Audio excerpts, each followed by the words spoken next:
तलाठी भरतीचे फॉर्म हे आता चालू झालेले आहेत आणि त्यावरती आपण ऑलरेडी एक व्हिडिओ टाकलेला आहे, ज्यामध्ये तुम्ही तलाठी भरतीसाठी कसा फॉर्म भरायचा आपण स्टेप बाय स्टेप प्रोसेस सांगितली आहे. आता या व्हिडिओमध्ये आपण तलाठी भरतीसाठी कोणता सिलेबस राहणार आहे, तसेच मागील वर्षाचे सर्व प्रश्नपत्रिका व आन्सर की या व्हिडिओमध्ये म्हणजेच कसं डाउनलोड करायचं ते आपण इथे बघणार आहोत. व तसेच तुम्ही लाईव्ह टेस्ट सिरीज देऊ शकता. आपण आपल्या वेबसाईटवरती लाईव्ह टेस्ट सिरीज देखील टाकलेली आहे, ती देखील बघू शकता. यावर्षी तलाठी भरती MPSC द्वारे घेतल्या जाणार आहे, त्यामुळे जो MPSC ग्रुप Cचा सिलेबस राहणार आहे तोच तुम्हाला तलाठी भरतीसाठी राहणार आहे. प्री आणि मेन्स अशा 2 एक्झाम तुमच्या होणार आहेत. तर आपण प्रीचा पूर्ण सिलेबस, क्वेश्चन पेपर पूर्ण डिटेल टाकलेली आहे आणि आपण अपडेट देखील करत राहणार आहोत. मेन्सचे देखील डिटेल टाकणार आहोत. यामध्ये तुम्हाला देखील काही डिटेल पाहिजे असतील तर तुम्ही कमेंट बॉक्समध्ये कमेंट करू शकता किंवा आपल्या व्हॉट्सअप टेलिग्राम ग्रुपला विचारू शकता. तर सगळ्यात सुरुवातीला तुम्हाला या वेबसाईटवरती यायचं आहे. वेबसाईटची लिंक तुम्हाला आपल्या डिस्क्रिप्शनमध्ये मिळेल किंवा तुम्ही माय एक्झाम वर्ल्ड गुगलवरती सर्च करू शकता. 1 नंबरला तुम्हाला वेबसाईट मिळून जाईल. वेबसाईटवरती आल्यानंतर तुम्ही स्क्रोल करून खाली याल तर तुम्हाला इथे टॉप एक्झाम्स दिसतील, कॉम्पिटेटिव्ह एक्झाम डिटेल दिसेल. तर यामध्ये बघा सगळ्यात सुरुवातीलाच आपण MPSC group C services combined जी एक्झाम आहे तिच्यासाठी इथे डिटेल दिलेले आहे. तुम्हाला इथे व्ह्यू डिटेल्सवरती क्लिक करायचं आहे. व्ह्यू डिटेल्सवरती क्लिक केल्यानंतर इथे बघा माहिती टॅबमध्ये आपण आहोत आणि इथे मराठी आणि इंग्लिश दोन्ही टॅबमध्ये तुम्ही माहिती बघू शकता. तुम्हाला जी पाहिजे ते तुम्ही इथे सिलेक्ट करू शकता. त्यानंतर परीक्षा कशी होणार, म्हणजेच ऑफलाईन होणार, ऑनलाईन होणार, ती पूर्ण डिटेल इथे टाकलेली आहेत. त्यानंतर डेट्स काय आहेत, डेट्समध्ये जर काही चेंजेस झाले ते देखील इथे अपडेट होतील. तसेच आपल्या टेलिग्राम व्हॉट्सअप ग्रुपला अपडेट होतील. परीक्षा पद्धत कशी राहणार आहे, OMR शीट पेपरवरती होणार आहे व तसेच तुम्हाला परीक्षा केंद्र देखील निवडायचं आहे. आपण फॉर्ममध्ये सांगितलं आहे परीक्षा केंद्र कसं निवडायचं. ते झाल्यानंतर इथे तुम्ही दुसरा टॅब बघा, पात्रता. पात्रता काय आहे, 18 ते 38 वर्ष. तुमच्या पदानुसार व तसेच तुमच्या कास्टनुसार, कॅटेगरीनुसार ते चेंज होते. तर ते तुम्हाला ऑफिशियल नोटिफिकेशनमध्ये तुम्ही बघू शकता. त्याची लिंक तुम्हाला डिस्क्रिप्शनमध्ये मिळून जाईल. त्यानंतर अभ्यासक्रम आणि परीक्षा पद्धत. तर इथे आपण प्रीचा म्हणजे ही संयुक्त पूर्व परीक्षा आहे, म्हणजेच प्रीचा पूर्ण सिलेबस इथे टाकलेला आहे. तुम्ही हा देखील वाचू शकता. तसेच परीक्षा पद्धत कशी राहील, MCQ टाईप आहेत, एकूण प्रश्न किती, एकूण गुण किती आणि टाइम किती हे दिलेलं आहे. निगेटिव्ह मार्किंगची डिटेल देखील इथे टाकलेली आहे. हे जर तुम्हाला वाचायचं नसेल, PDF डाउनलोड करायची असेल तर इथे तुम्ही डाउनलोड PDF वरती क्लिक करून डाउनलोड करू शकता.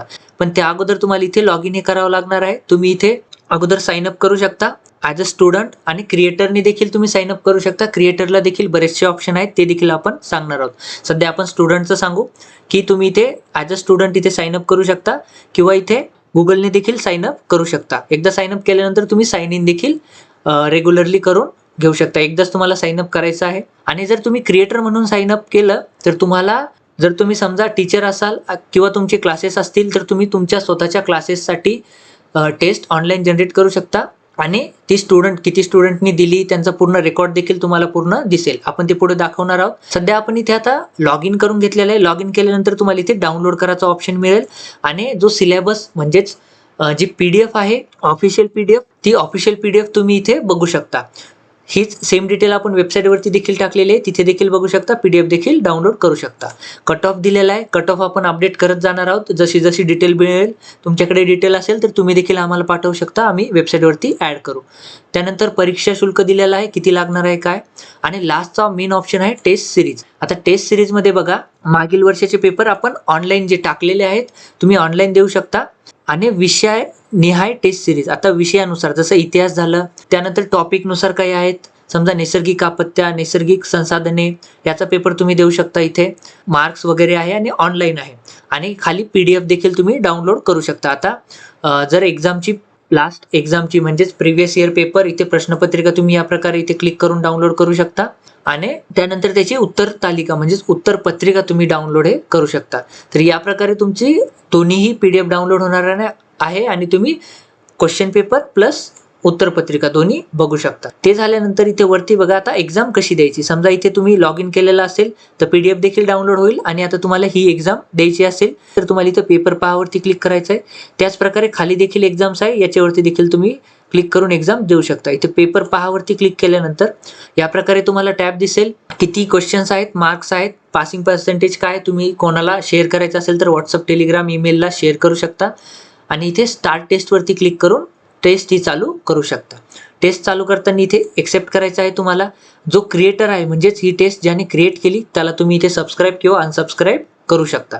जेणेकरून तुम्ही जर सबस्क्राईब केलं तर नेक्स्ट टाइम कोणी जर एक्झाम टाकली म्हणजेच त्या क्रिएटरनी नवीन एक्झाम टाकली तर तुम्हाला त्याचा मेल प्लस नोटिफिकेशन लॉग इनमध्ये येऊन जाईल. आता इथे स्टार्ट टेस्ट केल्यानंतर तुम्ही इथे पूर्ण क्वेश्चन्स, आता मी रॅन्डमली आन्सर सेव्ह देत आहे, हे आन्सर्स बरोबर नाहीत, जस्ट सेव्ह करू शकता. इथे तुम्ही क्वेश्चन डायरेक्ट सिलेक्ट करू शकता. मल्टिपल चॉईस क्वेश्चन आहेत, या प्रकारे तुम्ही सेव्ह अँड नेक्स्ट करून सबमिट करू शकता. सबमिट केल्यानंतर तुम्हाला इथे तुमचा रिझल्ट दिसेल. त्यानंतर शो आन्सरवरती क्लिक केल्यानंतर तुम्ही सिलेक्ट केलेला ऑप्शन आणि चुकीचा ऑप्शन ते पूर्ण दिसेल, म्हणजेच बरोबर कोणता होता आणि तुम्ही कोणता सिलेक्ट केला ते तिथे दिसेल, सगळे आन्सर्स दिसतील. या प्रकारे तुम्ही टेस्ट देऊ शकता. आता आपण इतके डिटेल ऍड केल्या होत्या, म्हणजेच ग्रुप सी मध्ये इथे टेस्ट सिरीज आहेत, अजून देखील टेस्ट सिरीज आपण टाकणार आहोत. आता पीडीएफ मध्ये आपल्याला 4च सध्या मिळालेल्या आहेत, सेट ए वाल्या अजून जास्त मिळाल्या, जास्त टाकणार आहेत आणि सेम क्वेश्चन आपण इथे लाईव्ह मध्ये टाकणार आहोत. म्हणजेच तुम्हाला कोणत्याही पेन पेपरवरती सॉल्व्ह न करता एमसीक्यू टाईप आहे तर तुम्ही लॅपटॉपवरती, कॉम्प्युटरवरती किंवा मोबाईलवरती डायरेक्ट एक्झाम देऊन ऑप्शन सिलेक्ट करू शकता. आता हे झालं पूर्ण तुम्हाला जेव्हा तुम्ही ॲज अ स्टुडंट तुम्ही प्रिपरेशन करत आहात. तुम्ही ॲज अ टीचर म्हणून किंवा तुम्ही टीचर असाल तरी देखील साईनअप करू शकता. ॲज अ टीचर साईनअप केल्यानंतर इथलचे ऑप्शन्स चेंज होतील. आता समजा इथे टॉप क्रिएटर दिसता, इथे माय परफॉर्मन्स दिसेल, म्हणजे हे स्टुडंट लॉग इन आहे, तर एक्झाम दिलेली, किती मार्क्स पडले, फेल झाले, पास झाले, हे पूर्ण डिटेल तुम्हाला दिसेल आणि टीचरच्या लॉग इनमध्ये देखील हे दिसेल. आता समजा इथे आपण लॉग आउट केलं आणि टीचरच्या याने लॉग इन केलं. आता टीचरच्या याने लॉग इन केल्यानंतर इथे ऑप्शन्स बघा, क्रिएट टेस्टचा ऑप्शन तुम्हाला दिसेल. तुम्ही स्टुडंट जरी असाल तरी टीचर म्हणून रजिस्टर करू शकता. इथे समजा तुम्हाला एखादा टॉपिक द्यायचा आहे, समजा मॅथ, आणि इथे खाली तुम्ही या प्रकारे इथे category test series, duration test series यापैकी जर असेल तर ठीक, नाहीतर तुम्ही येणे इथे टाकू शकता. त्यानंतर तुम्ही इथे कॅटेगरी देखील असेल तर ठीक, नाहीतर ऑदर टाकून इथे कॅटेगरी टाकू शकता. या प्रकारे फॉर्म आहे. आता समजा तुम्हाला इथे मॅथ आहे आणि इथे टेस्ट नेम तुम्हाला मराठीत टाकायचं आहे, तर इथलचं लँग्वेज चेंज करून तुम्हाला मराठी करायची आहे. आणि इथे समजा तुम्ही इंग्लिशमध्ये टाईप केलं तर तुम्हाला खाली मराठीमध्ये ऑप्शन येईल आणि तुम्ही एक्झाम क्रिएट करू शकाल. आता समजा तुम्हाला इथे तुम्ही स्टुडंटच आहात आणि तुम्हाला इथे कोणत्या तरी टॉपिकवरती क्वेश्चन पाहिजेत, तर इथे एक क्वेश्चन इथे तुम्ही स्वतः टाईप करण्याऐवजी तुम्ही इथे जनरेट क्वेश्चन विथ AI करू शकता. इथे टॉपिकचं नाव देऊ शकता इथे. त्यानंतर इथे नेक्स्ट वरती क्लिक करून तुम्हाला easy level, medium level, hard level जे पाहिजे ते द्यायचं. मल्टिपल चॉईस का मिक्स टाईप क्वेश्चन पाहिजे ते द्यायचं. तुम्ही हायेस्ट 20 करू शकता. 20 केल्यानंतर पुन्हा एकदा या बटनवरती क्लिक करून तुम्ही पुन्हा 20 करू शकता. असे किती तुम्ही जनरेट करू शकता. इथे तुम्हाला लँग्वेज पण दिलेली आहे, कोणत्या लँग्वेजमध्ये क्वेश्चन्स पाहिजे. समजा मी मराठी केलं किंवा इंग्लिश, हिंदी, तुम्हाला जे पाहिजे ते सिलेक्ट करू शकता. आणि त्यानंतर एक्सप्लेनेशन पाहिजे का, त्या क्वेश्चनचं जे आन्सर आहे त्याचं एक्सप्लेनेशन पाहिजे असेल तर येस करायचं आणि जनरेट क्वेश्चनवरती क्लिक करायचं. तर आता इथे ऑटोमॅटिकली क्वेश्चन्स जनरेट होऊन जातील. आता इथे बघा, ऑटोमॅटिकली क्वेश्चन जनरेट झाला, त्याचा आन्सर कोणतं, 4 ऑप्शन आले आणि ते आन्सर का बरे त्याचं एक्सप्लेनेशन आलं. आता समजा तुम्हाला एखादा टॉपिक पाहिजे, तुम्ही तो टॉपिक देऊन त्याचे क्वेश्चन घेऊ शकता आणि इथे क्रिएट एक्झाम करू शकता. सगळ्यात लास्टला ऑप्शन आहे. तुम्हाला इतकेच क्वेश्चन नाही, अजून वाढवायचे, पुन्हा इथे क्लिक करा, ॲड करा, मॅन्युअली क्वेश्चन ॲड करायचा, ॲड क्वेश्चनवरती क्लिक करा आणि इथे क्वेश्चन टाईप करा. तुम्ही त्याला बोल्ड, इटॅलिक सगळं करू शकता. ऑप्शन टाका. जर मल्टिपल चॉईस करायचं असेल टॉगलवर क्लिक करा, मल्टिपल चॉईस क्वेश्चन होऊन जाईल. या प्रकारे तुम्ही टीचर असाल, एज्युकेटर असाल तर तुम्ही एक्झाम क्रिएट करू शकता. आणि एक्झाम क्रिएट झाल्यानंतर ते एक्झामचा ट्रॅक देखील ठेवू शकता. ती एक्झाम कोणी दिली, तुमच्या स्टुडंटनी दिली का नाही ते देखील ठेवू शकता. तर या प्रकारे तुम्ही या पोर्टलवरती एक्झामची प्रिपरेशन करू शकता किंवा नवीन एक्झाम क्रिएट करू शकता.